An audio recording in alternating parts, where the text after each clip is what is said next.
why not at least understand what people are doing to you? Today we're going to talk about strategy books and the top 3 strategy books ever written.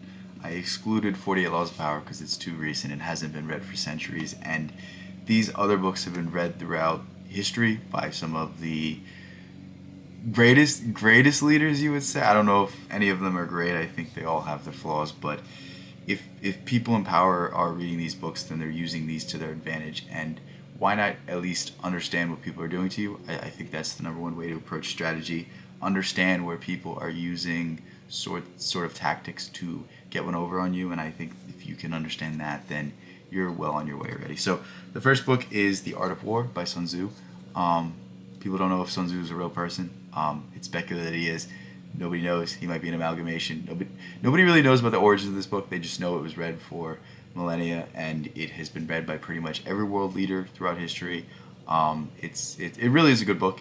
If I had to summarize it, it's sort of the philosophy around war, the sort of principles that can be followed in any strategic situation, the principles that could apply to a medieval or a soldier a few thousand years ago, as well as a soldier today.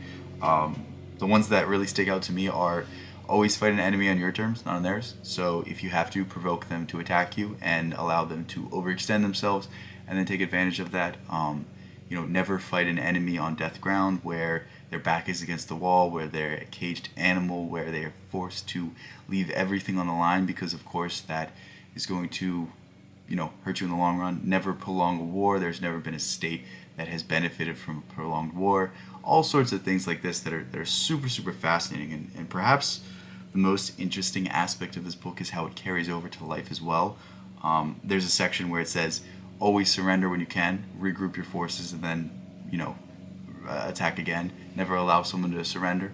Always completely destroy an enemy so that they can't in the end turn back and stab you in the back. And these are all things that make a whole lot of sense, especially in the business world as well. Like, these are things that you see that are applied by companies on a daily basis, and things that have allowed companies to flourish. And I don't necessarily think it's the most ethical thing to do. I don't necessarily think that it's something that you should strive on a daily basis to do, but conflict is going to arise, and knowing how to engage in conflict, knowing how to get your way out of it, knowing how to make the best decision is always going to benefit you. So, as Uncle Ben says to Peter Parker, with great power comes great responsibility. And I think reading this book is just, it's a fun thing to read. It really, I don't know if it's going to offer you anything that's going to change your life, but it's very fascinating. And if you start to apply some of these things and start to keep some of these things in mind, it's going to be very beneficial to you.